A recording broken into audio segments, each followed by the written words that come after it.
please welcome on stage Bob Chua. Thank you for being here. Thanks for having me. Thanks to all of you for coming. That's awesome. So Bob, I start with a question that people might be tired of it already, but it's always different, speaker to speaker. Who are you? Okay, let me reflect. So I'm a Malaysian entrepreneur, as you rightly said. I started my entrepreneurial journey quite young in life.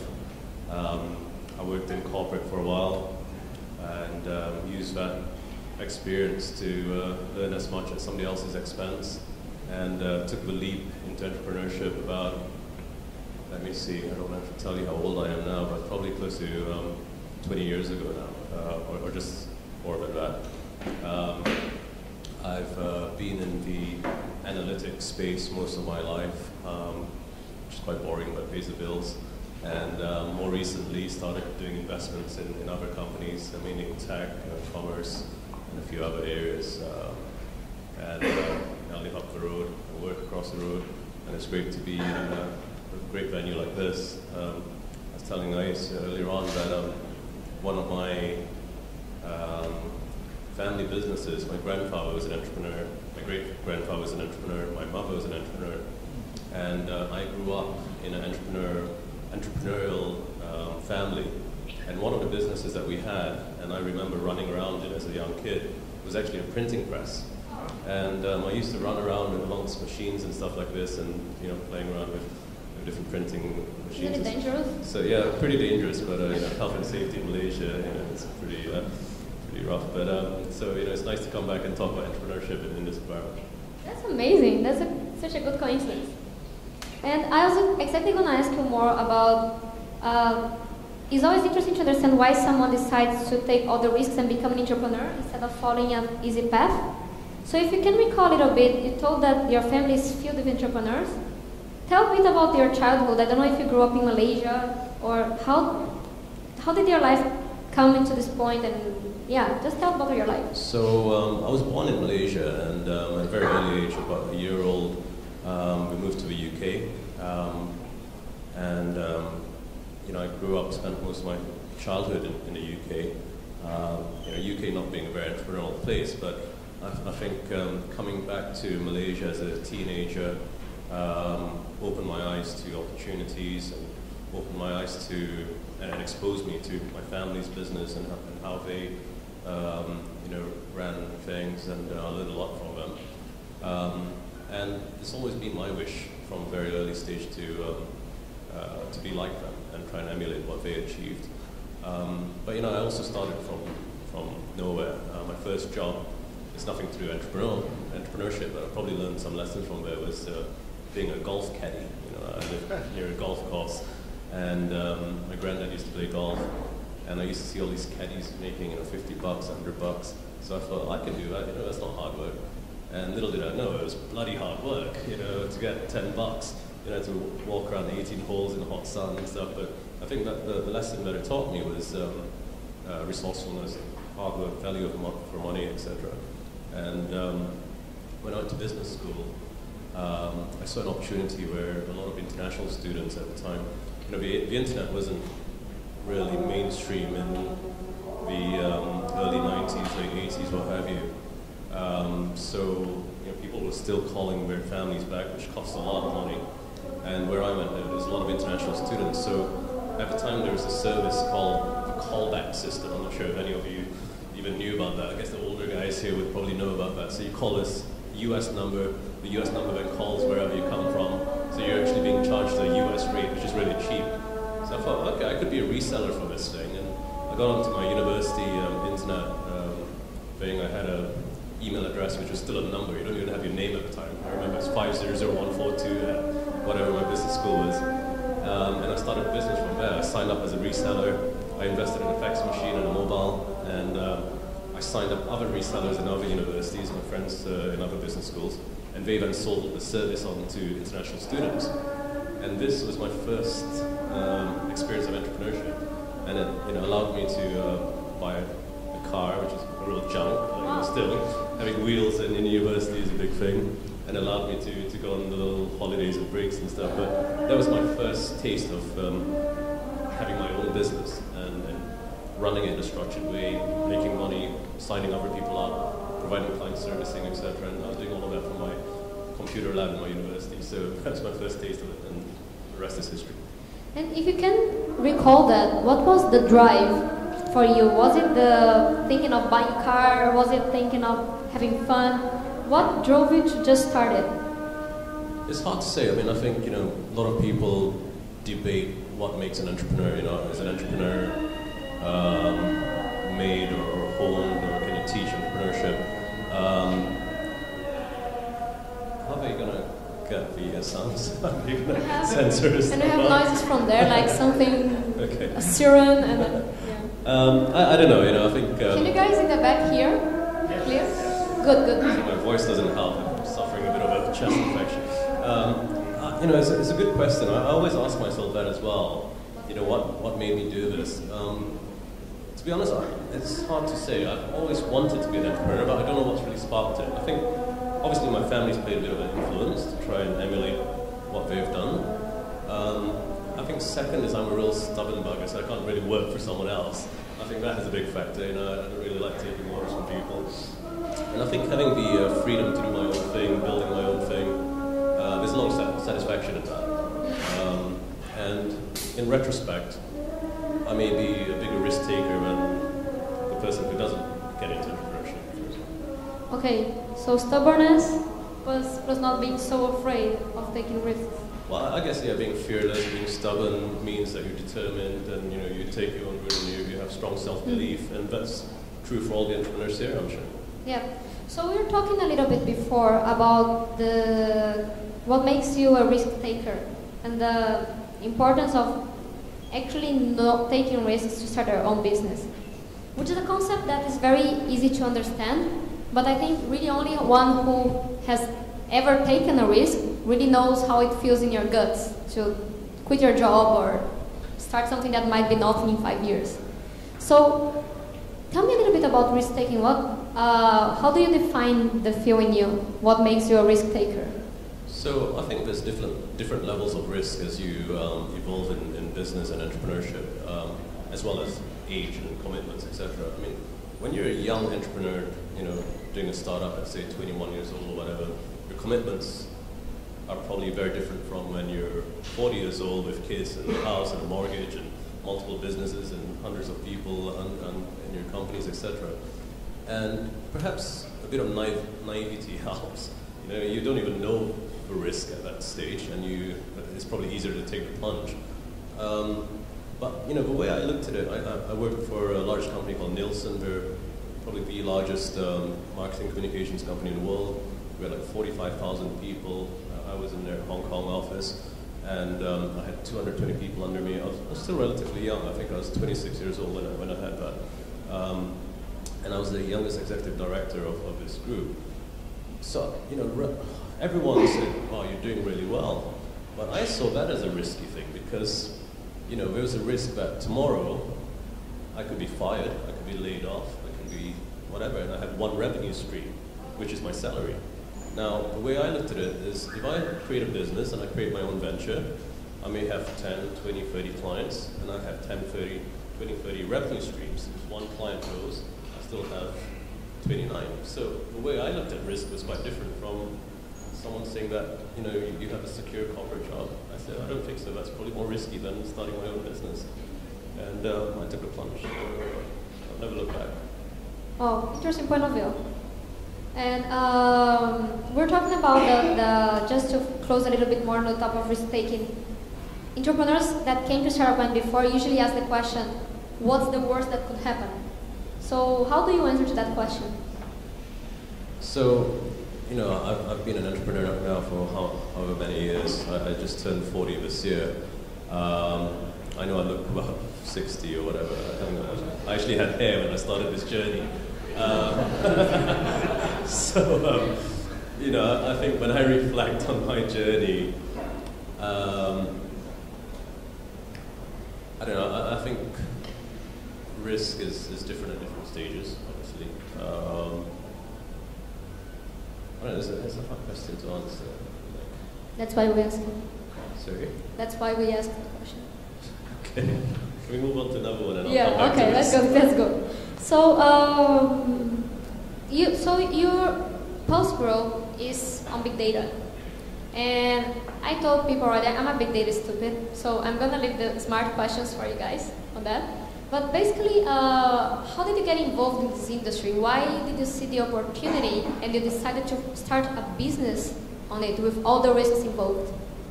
Yeah, so when I graduated, it was 97, and I think it was the beginning of the whole .com craze, if you will.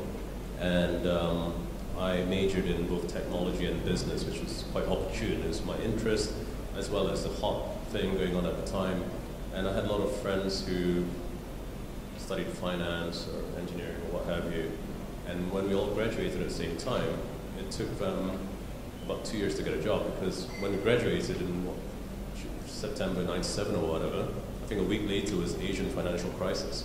So when I came back, I'm sure you guys would remember that, the ringgit was hit, the baht was hit, everything was basically gone haywire except for tech, which is still going like this.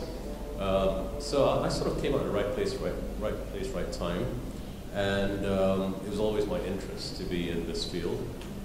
So I was hired by a company which is now called WPP. They're sort of the largest advertising group in the world. And they wanted new blood to reinvigorate a 100-year-old industry, which was market research.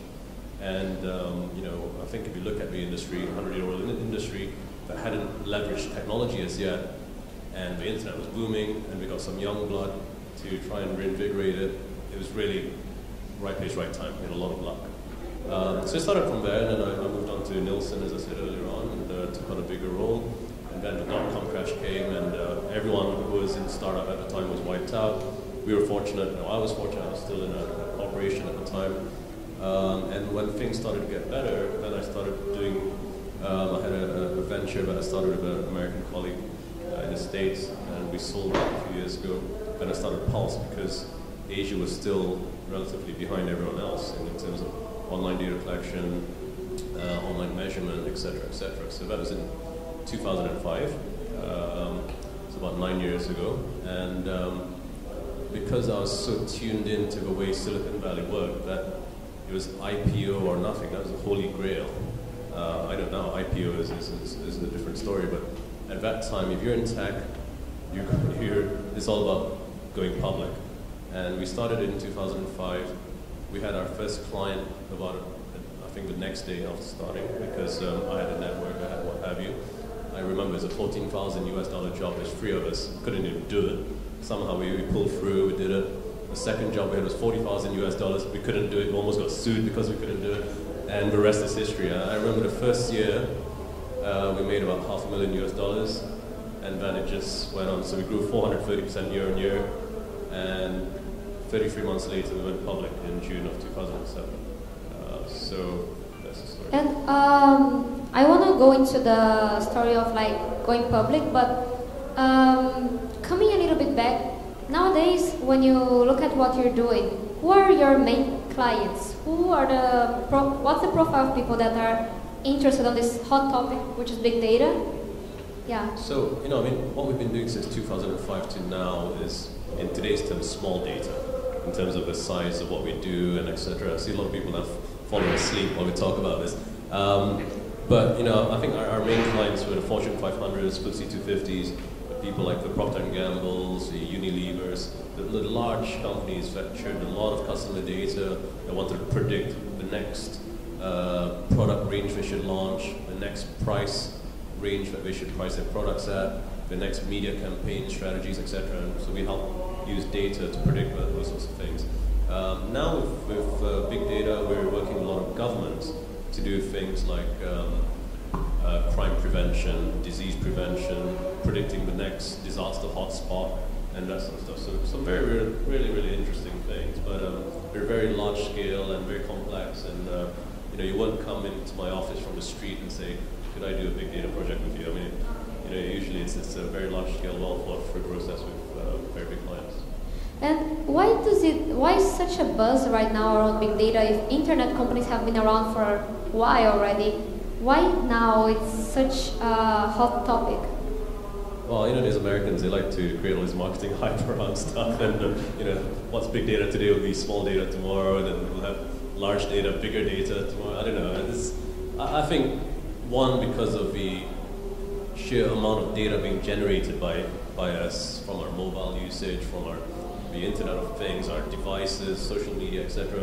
There's just so much data being generated every second now. So that's one reason.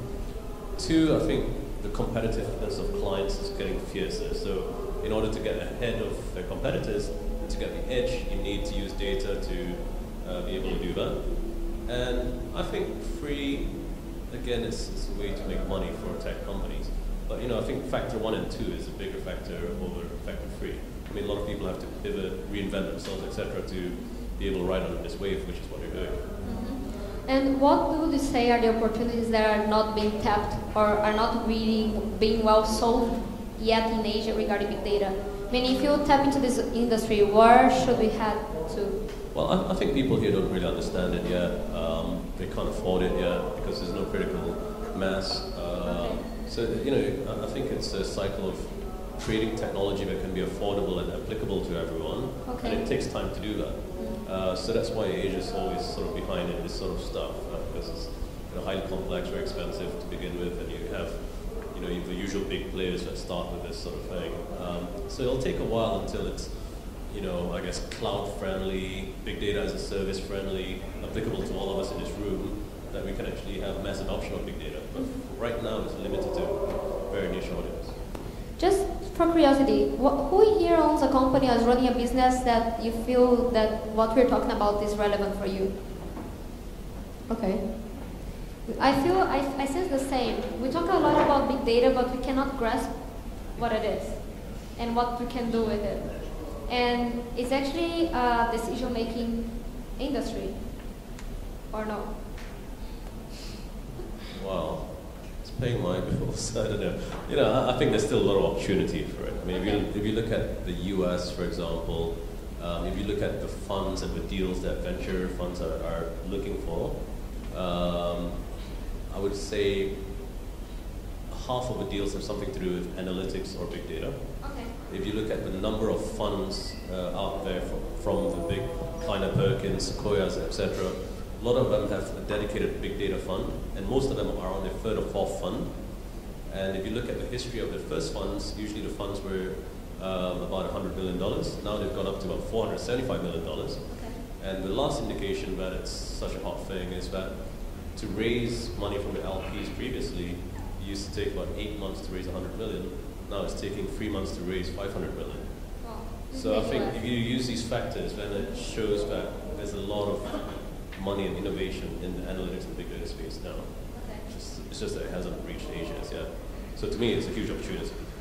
And last question on the topic, why do you think Malaysia, I read someone said, you said that, so I hope you said it, Malaysia has a strong competitive advantage in Asia as compared to Singapore. Why do you think Malaysia has huge potential to take over this market? Did I say that? Yeah. The MalayOnline.com. I can send you the article. Okay. Well, look, I think if you look at our data center industry, we have the space, first of all, for that sort of scalability as opposed to Singapore.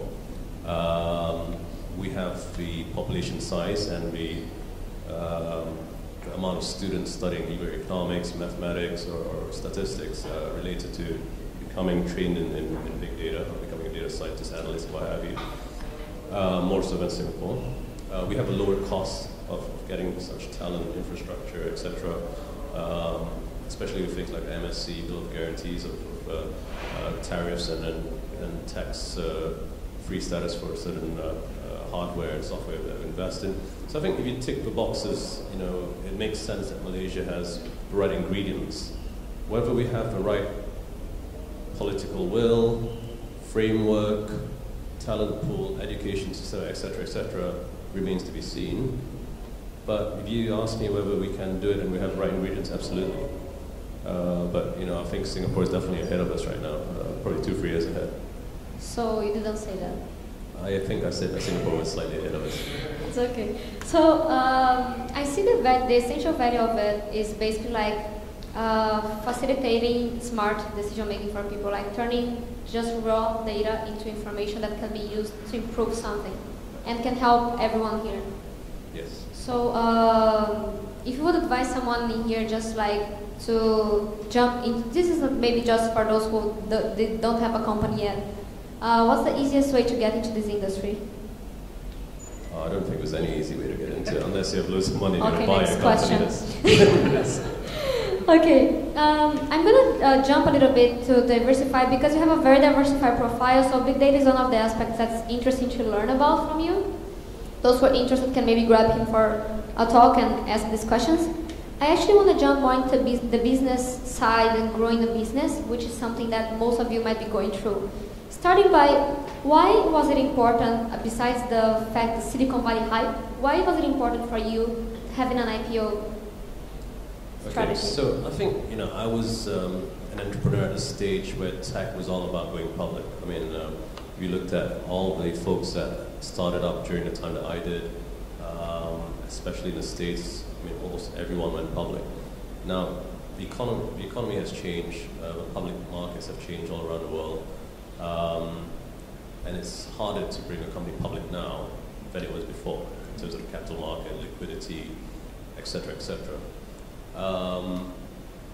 Because I got venture funding from a big Japanese sovereign wealth fund, it was pretty straightforward for me that they gave a lifespan of 3 years, that by 3 years' time, I need to either provide them an exit or an IPO or trade sale. So I didn't have a choice. And whoever's taken venture funding here, Series A, B, C, D, or E, you will provide an exit to your venture capitalists as well. And usually it's a 3 to 5 year window, and it's either a trade sale or IPO. Now, depending on the kind of business that you're in, the likelihood in today's climate, unless you're in Alibaba or someone else doing something really huge with China or what have you, is a trade sale. Why? Because Asia is exciting for the more developed European and US markets, and hence it's an easy land grab to bolt on Asia to whatever they're doing in that part of the world. So the trade sale is more likely. IPO, if you have a stomach for it, if you know it and how to do it, fine, but a much harder process. But for me at the time, it was just a logical thing. One, because I had to do it. Two, because we needed to raise funds. Three, because we can then provide an exit to our shareholders and create some value on our shares. Four, because 9% of our company was then given to our staff. So I thought that was very important for staff retention. So we had a very generous ESOP scheme that everyone became a shareholder. Okay. And five, I think we needed a currency to then acquire other companies using paper, and as in using shares. So these are reasons you go public. You don't go public for fun. I mean, while I said I had to do it, there was a very well thought through basis behind it, and I think these are probably five of the clear ones. Why did you give it 9% to your staff? What was the purpose behind it?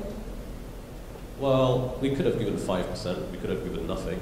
I think we were just generous, and we thought that the more engaged our staff are in the company and they feel that this is part of their own company, we'll all win. And they then treat the company as their own. And personally, I think we all gain. And if you think like that, then you have more founders of the group, and then they share the same vision, and everyone benefits. So that's why we gave. I mean, it's very rare that you do that. I mean, usually it's around 2 to 5%, but we thought that having everyone from the drivers to the CEOs need to have shares. And did you observe any different results as compared to other companies from this initiative in the long term? I think when you're a public company, I mean, some CEOs are obsessed on looking at the stock prices, looking at the competitive stock prices. I mean, I wouldn't lie. I mean, I was a bit like that as well. But, I think you're also focused on your own business, so you don't necessarily give a damn what everyone else does. I don't think we really measured our ratio of options versus others and success factors. I mean, at the end of the day, we felt that it was the right thing to do, and we felt good about it. Everyone felt good about it, and we did it, and it proved that it was the right thing to do. Awesome. And we were talking about having the exit strategy earlier. And why is it important for a company? Yeah, it's funny because when I started Pulse, I never really thought about an exit, and I'm sure a lot of you who've just started, you don't necessarily think of an exit when you're starting. Because why would you want to think of an exit when you're starting?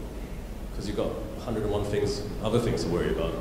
But to be honest, it's one of the most important things to think about an exit when you start up, because you'll then have a direction, you'll then put a schedule to what you want to do, and you'll push yourselves to meet that schedule. Because at the end of the day, you can't be doing what you're doing now for the next 50 years. One, you won't have the energy for it, trends change, your passion changes, everything, lots of things happen. So you need to have a clear exit strategy, whether it's raising more funds, whether it's going public, whether it's selling via trade sale, and your investors will want one. So as soon as you bring in third-party venture capital or angel investors, they want to exit, right? So what is your family, friends, and fools who put in money initially, or serious VCs later on, they all want to have some kind of exit. So if you want to grow, inevitably you'll have to raise funds, and inevitably you'll need an exit. So you'd rather think about it now rather than later on. So what about industries that are kind of, going to the ecosystem and even the investments outlook of the ecosystem in Asia, which is not the same as in the US, where basically any company you start, there's such a developed, so many levels of investors from early stage to Series A that your company somehow, your data gets an exit. And in here, many companies find that the exit strategy is more like difficult because there's not such a developed ecosystem to buy your company. So how do you think of such a strategy? What are the challenges to have an acquisition strategy in Asia? Well, I think I'd argue that today it's probably so much easier, especially in Malaysia, to get funds from all sorts of places, from grants, from Cradle, from angels, from VCs, from SME, corps, and all these sorts of, there's tons of bodies and tons of funds flying around. I mean, when I started, there's none of this stuff, first of all, which is probably a good thing for us, so we didn't actually go around begging for that sort of money. And we went to see, at the time there's about 45 VCs still in Malaysia, now there's only like 9 or whatever. We went to see all 45, knocked on their doors, begged for money, and yeah. And we eventually had 3 term sheets, 2 from 2 Malaysian VCs, 1 from a Japanese, and we went with the Japanese. So we're a Malaysian company, we're a Malaysian startup. We managed to get funds from an external sovereign wealth fund, a Japanese, and we went public in London. So I don't think there's a limitation of an Asian ecosystem that will limit Asian companies from going global from day one. I mean, it took us 3 years to even get a Malaysian client. All our clients were international. It was just a struggle to even sell to a Malaysian company because they said, oh, but you're a Malaysian company, etc. So, like, forget it, I'll sell to an American company. So we had about 100% of external sales in Europe and US until we actually sold anything in Malaysia. So I don't know whether it's naivety or just stubbornness, but we just did it. That's interesting. So basically, but still, do you find for a company like to, I think that's not the point that the company is fully nurtured in Malaysia, but for someone who's looking for an exit here, in such a new industry, for example, now like big data, what's missing in the local ecosystem? So I think when you talk about exits, there's 2 real exits. It's trade sale, i.e. you sell to a big player, or IPO. Now, problem in Malaysia for, say, disruptive technologies, so say big data, is there's no big data company here that can acquire us, as in a Malaysian big data company. To the public markets, if I go to any of the securities houses, none of the buy or sell side analysts will even understand what big data is, right? So that affects your stock price, that affects investors, etc. I mean, same for us when we were doing the marketing analytics when we started in 2005. The reason we went and listed in London is because there was already 3 companies that were already listed there. They were trading at 34 times multiples. there's one NASDAQ-listed company. So we actually had a comparable that all the analysts and investors were comparing us on their valuation, their PE ratios, and on top of that, it had a premium because we were operating in Asia, the fastest growing region. So we had ticked all the boxes. So I mean, if you can think like that, then Asia is a great place to do stuff, especially Malaysia, because it's a low-cost, relatively low-cost place to start up. We were charging in US dollars, tax-free because of MSC status. We had international clients, but we compared ourselves against international players. So we shouldn't be limiting ourselves to the Malaysian stock market or what have you, which is a joke anyway. I mean, the ACE market here is about to collapse because it just can't attract the sort of tech scene like you'd want to attract from NASDAQ or AIM in the UK or what have you.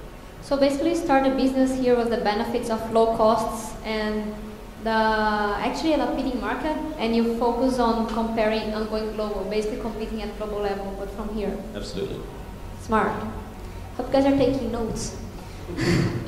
I love the topic because I heard many times challenge for even big funds from the government that have been offering grants and supporting entrepreneurs are business with huge global potential that decide to stay as a lifestyle business in Malaysia. So what made you go global? What was the drive that made you go, and what advice would you give for people who are maybe, I don't know what would be the reason not to go global, but what would be your advice to say, whatever fear you have, just go for regional markets? I think for us, being a technology and internet-based company, it's just natural to go global. First of all, I think the international markets understood what we did better than the Asian clientele. I mean, for all the folks out here, in different businesses, obviously going global has its challenges from a cost perspective, getting talent, branding, all that sort of stuff, but it shouldn't stop you if you have an addressable market. I mean, you don't even have to go global. You could go to Indonesia, Philippines, Thailand, even within Southeast Asia, a massive market, depending what you're selling. But because we're in the services industry, we could sell our services anywhere, if you're in outsourcing services, etc. Obviously, if you're selling cream puffs or burgers, you can't really go and sell their stuff from here. Obviously, it's not as easy. But you can franchise out, you can build a brand very easily and then go global, absolutely. When you look at all the franchise stores here, they're all from Korea and all that. Why? Because Korea has great R&D, great branding, great franchising, and a lot of successful brands have been brought into Malaysia. Why can't we do the same from Malaysia elsewhere? I mean, these guys, for example, have a great brand, great product. Nobody can easily do that. You see, Cream Puffs, My Burger Lab, franchising strategy. So let's talk about that, because I'm gonna give it to the crowd in 3 questions. Just I wanna explore a new aspect of you, which is that you actually own F&B businesses. So it's interesting and contrasting, for me at least, with a big data technology-based company and a Brazilian restaurant in Avenue K and 2 speakeasy bars. So why did you even start it? Why did you decide to go in F&B? I think those things are more passion projects than anything else. So, when you've got a bit of time on your hands and a bit of spare cash, you look at passion projects. And, I used to belong to this sort of cigar club where me and my buddies would catch up for a cigar once a month at a restaurant and have some food and put a different cigar in a pot, something rare from our travels, and randomly pull something out. So it was a bit of fun, etc. I was like, why the hell am I doing this in somebody else's restaurant, when I can do it in my own place? So we bought a cigar distribution business, which is supplying cigars throughout Asia. We then set up our speakeasies, which you've been to, which has whiskey and cigars. And we set up a restaurant as an ecosystem next to it, because if you go for a steak, if you're a guy, if you like meat, you go for a steak, then you continue with a cigar and a whiskey, then you have sort of. So you have the lead magnet?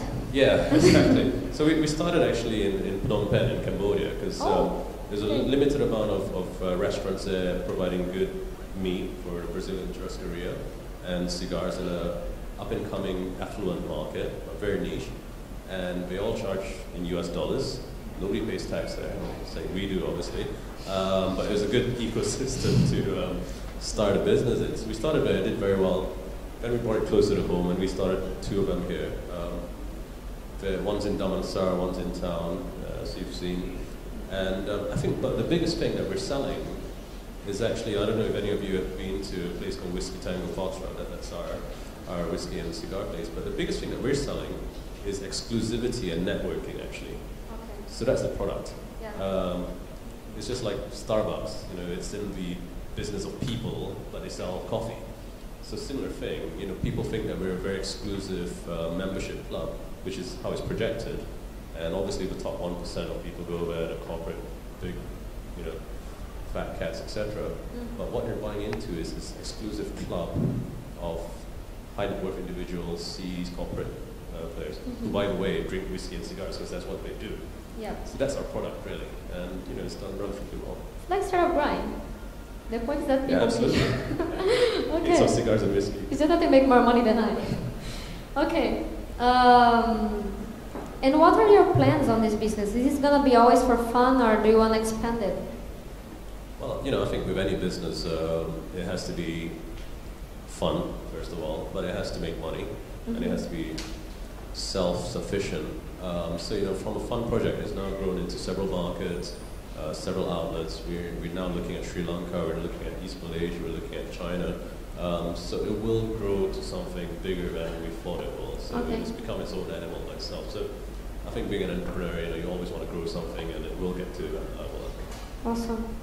And I actually want to just give ideas of everything you can talk about with Bob, because it's such a diverse, has such a diverse background. And the last thing is, before anything, let you guys know he is also an investor and angel investor.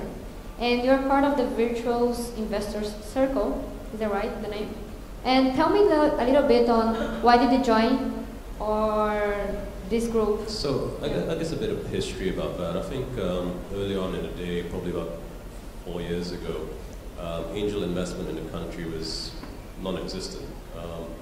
And the Ministry of Finance thought that as an important part of the ecosystem to feed into Series A or grants, etc. If you don't have angel investment, you will have very little deal flow that will then carry on into becoming Series A, then IPO, etc. So it's just fair enough. And so they approached me and said, would you like to chair this, get some people together, you know, other fellow entrepreneurs, people with time, capacity, experience, and a bit of spare cash to potentially invest in a new breed of entrepreneurs. And I said, yeah, let's do that. So, you know, we're a group of 10 to 15 people, and, you know, we meet regularly to share deal flow. And these people are either fellow entrepreneurs or second or third generation old money who now want to get into sexy businesses, perhaps like what you guys do. You know, we share deals, we lead deals for club deals, and there's multiple investors getting involved, or we may go in independently. So we've invested in e-commerce, robotics, F&B, developments, whatever that we can add value to. Yeah, we have some of these guys here. So I'd like to just, with that, give it to the crowd to ask questions, and you can ask questions related to anything you want. Make sure you don't pitch, okay? Anything, just don't pitch your company. So giving it to you guys. Any questions?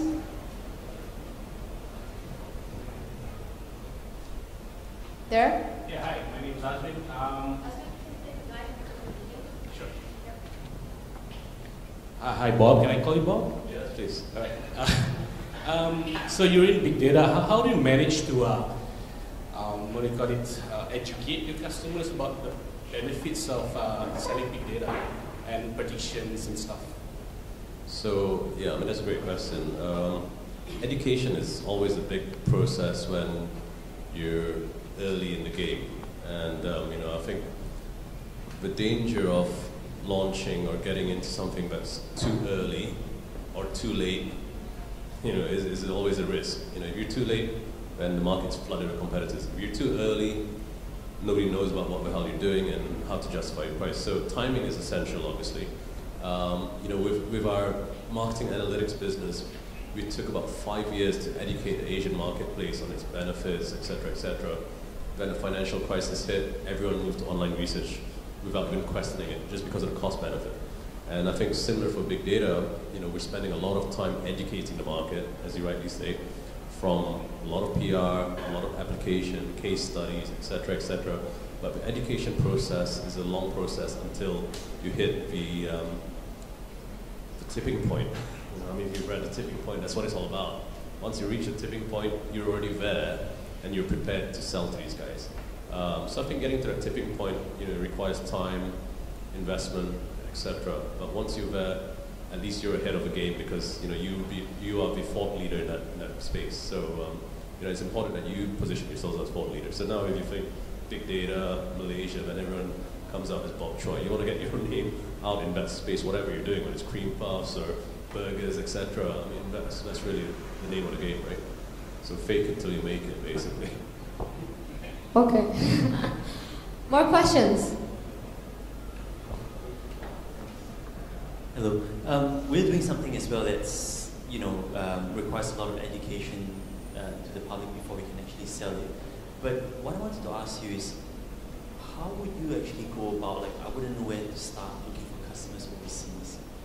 When trying to get customers in Malaysia in itself can sometimes be a challenge. So I just want to know where you start, or how do you start with customers So overseas? what line are you in? Project management. So trying to sell the concept of, you know, project management. Because in Malaysia, you say project management. The first thing they say is, oh, it's a construction. They don't see the other aspects of project management. So, you know, I think what we did was that we were operating in a disruptive technology, but in an industry that was already there. So we weren't trying to re-educate the world, because that's a dangerous thing when you're trying, you know, I've seen some crazy stuff like reverse search engine, blah, blah, blah. I mean, you can't try and change the world easily unless you've got a lot of money and resources behind you. But if there's an addressable market, say overseas, but something that's not existing in Asia, then that's an opportunity. That's exactly what we did, for example. We didn't have an addressable market in Asia, per se, but we did overseas. So what we did was we spent a lot of time and money marketing overseas. So we hired one guy who operated from his bedroom in London, one guy who operated from his bedroom in Miami, but you know, to the world it was US office, Pulse opens London office, blah, blah, blah. And you know, a lot of it is about the hype. But secondly, we spent a lot of money on trade shows, on marketing, PR, etc. That's where you actually do it. So you know, whenever I went to meet my one guy in London or whatever, we'd go and hit 50 clients, you know, 5 clients a day. We'd be at a trade show, we get to meet those people, and we spend a lot of money on that sort of stuff, but it works. And I think in our first year, when I looked at a lot of conference bills and travel, etc., we probably spent close to $1 million US doing all that stuff. So I had teams from Vegas trade show to Paris to London. But you know, from what we spent then to what we spend now, in terms of marketing, it's gone like this because we've already established a brand for leadership, etc. But obviously there's a balance. Do you have $1 million now? Is that chicken and egg, right? So I think it's about trying to milk the resources as much as possible, and you know, I think getting into the trade shows, the press. You know, I always compare it to, if you guys have read, or if you haven't read, The Art of War by Sun Tzu. I know it sounds corny, but read it, because there's this great clause, I think it's on page 34 or whatever, and it says, when you're small, appear big.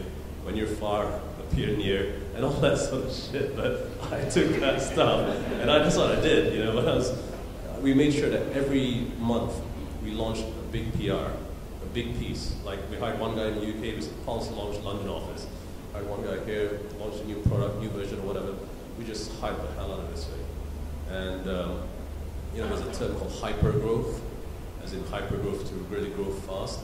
I think I coined the phrase hyper-growth because it's all about hyping the shit out of this thing, that you look much bigger than you are, and you know, eventually you know, you get there. That's really good. Actually, just curiosity, how much money did you have for the start? About 2 ringgit in my pocket. Oh. Look, so, you know, I think we're quite different, and you know, this is sort of a philosophy I have in investing in people as well. You know, I worked in corporate for a few years, and so did my partner before we started a business. So the difference there is that we had an international network, we had some experience, we had some money. So when we started, while we were a startup, we had this behind us. So we had clients the next day, we had some money to at least have, you know, some money to buy a server, computers, a website, or whatever. Even though it was on bootstrap like hell, we had a bit of money to do that. But we put all of that in ourselves. Okay. Right, so I think my startup capital, I put in like $200,000-$300,000, but that's money, that's my own money.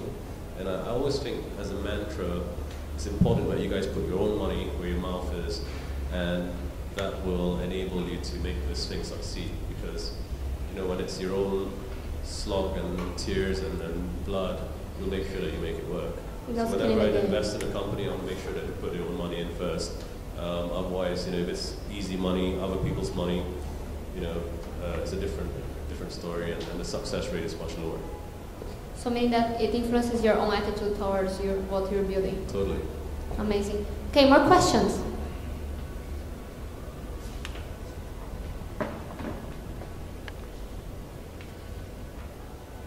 Okay, Bob, first of all, congrats on your company as you'll be celebrating your 10th anniversary next year. Yeah, that's right. Yeah, great achievement there. So my question is, what were the 3 decisions that you made throughout this period, this exciting journey, that you are most proud of? Okay, that's a great question. I can remember a lot of bad decisions that I've made, you know, from hiring to everything else. I think there were 3 great decisions. Obviously, going public was one. I think 2, going public in the UK. 3, selecting a Japanese investor as opposed to a Malaysian one to begin with. That made a big difference for us. I think that's 3, but I can give you more. You know, I think from the start, a big decision for us was to have a company and a structure that was very clean and structured and scalable from the very early days, from day one. I remember from then until now, I still have a weekly conference call with everybody where I pull out the 10 good things that we did or didn't do, and I still run that call every week. I still get involved in almost every single hire that I make. And I've made some shitty hires, but look, that's life. But the way we do the hires is quite different. I mean, we almost 99% of the time hire via LinkedIn. We never use agents, we never use headhunters, etc. And we have a process, sort of a quadrant, where we divide interviewees. So say a division head, they go for the first interview to measure technical skills, blah, blah, blah. Then our GM or MD in whichever country will do the second interview. The final interview will almost always go through me, whereby I go through this quadrant for culture. And if you look at a quadrant, so if you take a square, you look at this side, you've got problem solver, problem giver, brand energizer, and energy sapper, right? So if you're on the top left or top right, we'll hire you. If you're sort of a energy sapper but a problem solver, we're not going to hire you. If you're a problem giver, energy sapper, you're out the door before you even know it. You know, so, and you know, I think we even have this online sort of hiring screener, if you will. But the questions on there, and I can send you guys a link, nothing to do with where you came from, what your skills are, blah, blah, blah. But we ask things like, what's the, you know, what's on your playlist on your iPod? What's the last book that you read? What's the last charitable stuff that you've done? And you know, the last person I hired, she told me during the interview process that, can I take a month off, a week after I'm starting, because I'm helping to build a school in Cambodia. I was like, a month off, a week after you're starting? Okay, you're hired. Because I thought, this person has a lot of heart, you know, she wants to do something outside of work, has lots of interest. And I looked at her playlist, etc., and I thought, a well-rounded individual, which is what I liked. So I think these are the decisions that I'm proud of, at least. Whether they're good or bad ones, I don't know, but you know, it's got us to where we are today. The third one that you mentioned, it's working with the Japanese investor. Right. Any reason why you said that? Yes. So I mean, if you guys have worked or even know any Japanese people, you know how, you know, particular they are, how anal they are, how, you know, they want everything whiter than white. And getting them as an investor, can you imagine? I mean, they needed to see your numbers inside out, your plans, and it gave everyone the discipline to work like a Japanese company in a way, which I thought is interesting for a sort of westernized, open sort of company like this, but with the discipline of a Japanese. And I love it until today. And the director still sits on our board. They haven't sold on a single cent despite IPO and us coming private, etc. So it's been a wonderful process working with them. Painful, but wonderful. Thank you. May I ask you some questions? What music eliminates someone of the selection process? Any boy band stuff, Justin Bieber, I'm a total non-believer, sorry. Hi Bob, Daniel Walters from Big Data Malaysia. I'm also in the analytics space, just interested for 2015, the growth verticals within Malaysia, from your perspective. Okay, so you know, obviously the early adopters for big data are people with a lot of data. So the financial services and the telcos were the early adopters here. You know, I think in 2015 you see public sector and government spending a lot of money in big data.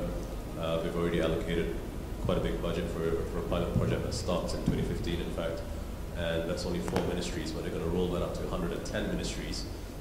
As and when we know what the hell we're doing with it. So I think you're going to see a lot of money spent there. I think you're going to see within the government a lot of emphasis on creating good case studies, so big macro projects like what I mentioned earlier, crime prevention, disease prevention, etc., and many more, which will benefit us.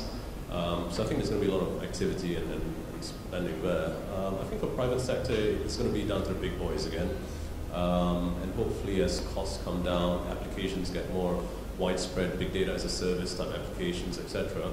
It will be applicable to SMEs, startups, anyone, and hopefully that will come to fruition earlier than later. Can I ask a follow-up question? So what about, personally for you, what thinking forward 2015, 2016, what would be an exciting project that you feel could impact? So, yeah, we're doing quite a lot of exciting stuff. I mean, unfortunately, a lot of the exciting stuff is highly classified stuff as well. But they are to do with, I think I alluded to one earlier on in the disaster zone, where we're using chaos theory, etc., to identify the next disaster hotspot, the next earthquake, the next cyclone, or what have you in Asia, so that insurance companies can prepare reinsurance programs, disaster recovery, etc. Very, very exciting stuff. We're also doing a lot of stuff in the Middle East because of what's going on with ISIS, Arab Spring, etc. Building sort of command and nerve systems to ensure that another Arab Spring doesn't occur again.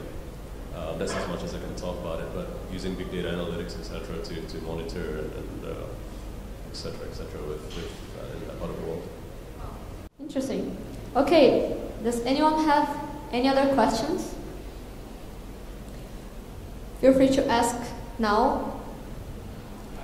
Okay, I know that always happens. No? Hi Bob, my name is Chin. Thanks for sharing your experience with us tonight. I've got a question. So earlier you have mentioned that 90% of your company is shared between your staff.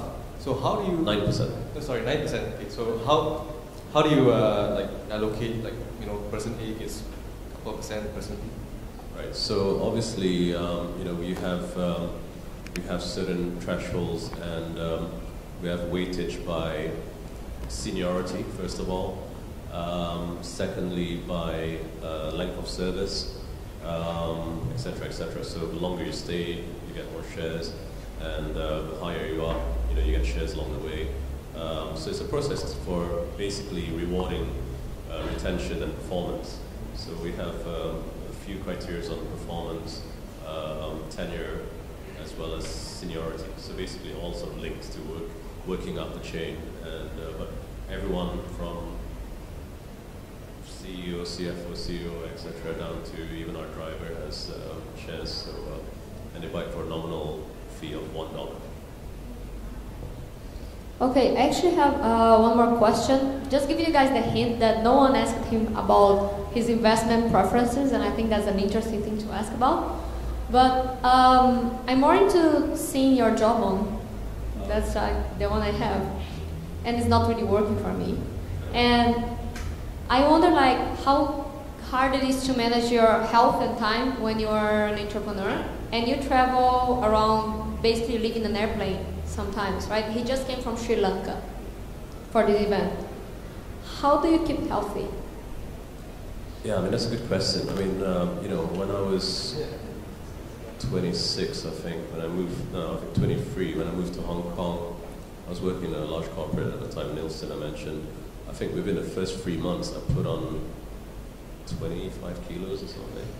And it was the start of that journey of, you know, basically no time for exercise, just abusing yourself on you know, drinks and late nights and constant work and travel and plain food, etc., etc. And you sort of neglect your health, right? You know, I'm 40 now, just turned 40 this year. I've got 2 young kids. I've got a 6-year-old and a 2-year-old. I think kids make a big difference because it puts a lot of perspective. And you know, whoever has kids here, first of all, they keep you fit because you know, you're constantly running around for them. But I think you know, it also puts a lot of perspective on business and life and a lot of other things. You know, your health becomes sort of a top priority now because you're there for them and your staff are, you know, you're there for your staff and everything else. So I think keeping healthy is quite an important thing. You know, I used to play golf once a week. I don't have time for that now because it takes too much time. I played tennis once a week. I'm trying to get into cycling, but that's not really successful because that takes a lot of time as well. So I now cycle at a gym. It's the closest I can do to getting a bike out and riding around here. But that's sort of my plan. But I try and do exercise about 2-3 times a week. Now, I know it doesn't show, but I try to at least get the heart pumping several times a week. This is important. Do we have any other questions? Okay. Can I ask you? Hello? Yeah. I think it's not working anymore. Oh, it is. Bob, you have a large international presence. So the question is in regards to expansion for a startup. There are 2 schools of thoughts out there today. One is you grow big locally, all right? Then only you focus regional. But there's also another school of thought. Recently I read from Israel's startup scene that talks about once you start, you have to think regional, you have to think global. All right, so don't focus too much of your time locally, but think global. So what is your perspective on that?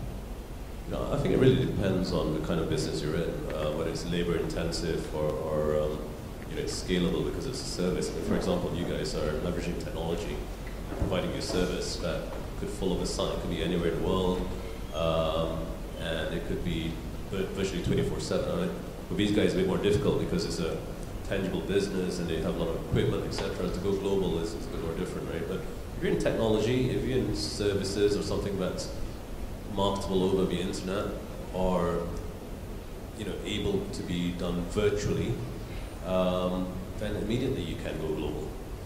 You know, I think at the end of the day, Malaysia is a pretty small market in the grand scheme of things. You know, we have 28 million people. Yes, we have a big middle class, but does all of our products appeal to them? Probably not. And you're probably talking about the rural, urbanized market centers. It becomes smaller and smaller.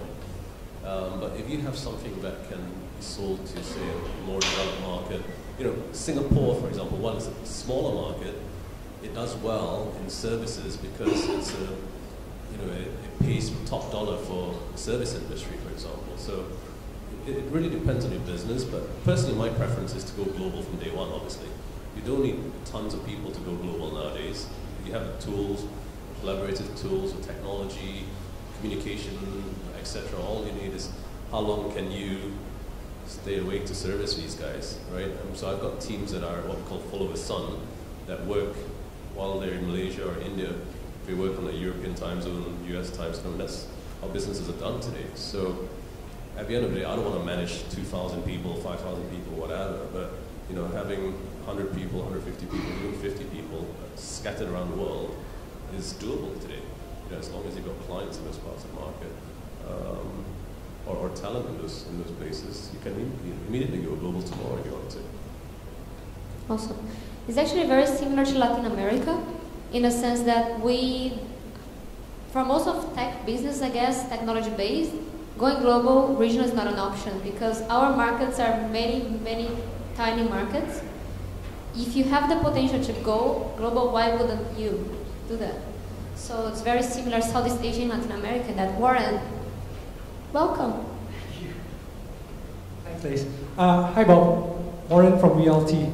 I missed the first part of this, so I'm not sure if you answered this question earlier. But I'm just curious to understand your thoughts on the Malaysian startup ecosystem, especially from someone like you who has now a very global viewpoint. So, what are our chances, and where are we compared to the rest of the world? Okay, so I think when I look at startups now versus, even 9-10 years ago, I mean, there's so many more now. So that, it's just an indication that I think more people are taking the leap into entrepreneurship. There's so much more of a support system now than 10 years ago. I mean, with all these funds and all these things from Magic to MDEC to whatever, SME Corp to MDV to all of these things, there's so much assistance there to help entrepreneurs like you guys as opposed to 10 years ago. I think it's thriving. At least there's lots of companies and people and entrepreneurs like yourselves doing things, which is great.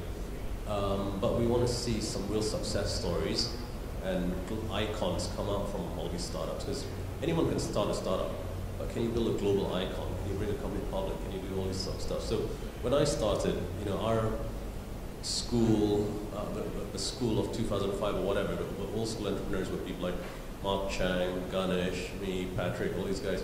We didn't have any of this assistance. Yet these guys have done so well, perhaps because we didn't have any of this assistance, right? So that's what I always argue that some of this stuff might be a disservice for you guys. Just ignore that shit and just do what you think is right and then go global, do whatever you want. Don't rely on all that stuff. Because I personally think that it may do you guys a disservice. And you get a lot of people that become reliant on all those handouts, which we shouldn't be, right? We shouldn't say that we have to just get funds here. No, why not go anywhere else? Everyone's, the guys that have gone to Singapore, the guys that have gone to Japan, they've done so much better in terms of raising funds. So while there's an ecosystem here, I think there's still a lot of disjointed, broken parts, whether it's the stock market for tech companies, whether it's fundraising, VCs, government, whatever. I mean, a lot of this is background noise. Ignore all that shit and do what you think is right. Get some smart entrepreneurs, some mentors to help you guys out. Just give you advice, etc., and do it. So that's my perspective.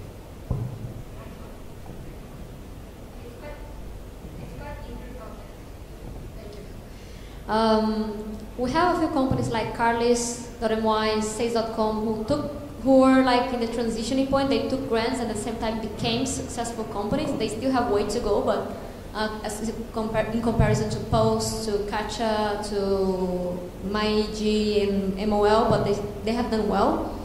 At the same time, I heard it from Eugene in the last interview, the same thing. When you're good at funding, you're not whining because the government doesn't understand you, doesn't give you grants. You're not caring about that because you are doing your stuff anyways.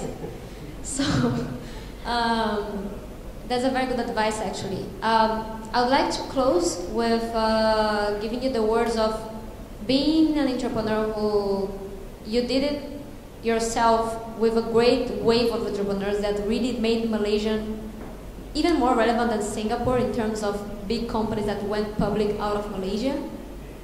What would be your advice for the entrepreneurs in the crowd living this moment of Malaysia? Okay, I hate to say it, but forget Malaysia. I mean, it doesn't always have to be here.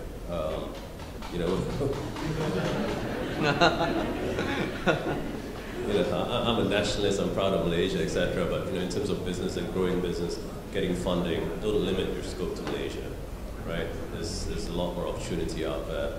Don't be afraid of going global. I think, just do it. Whether you fail, at least you tried it. It costs a bit of money, but if it works well. You need to at least take that leap. Build a brand. I mean, I think being a brand energizer, being founder and CEO of a company, the brand is extremely important. And you guys, your brand is totally in your control. You can't blame anyone else about that. You know, you guys are the brand. Your staff should be the brand energizers, not energy sappers, etc. And basically just, you know, forget about all the background noise and stop reading the Star, Malaysia Kini, Malaysia Insider, and it just depresses the shit out of me. And just focus on your business, you know, because otherwise you'll be too inundated with stuff going on here. Think about, you know, the future way to take it, and just do it. Awesome. Thank you very much, Bob. Thank you.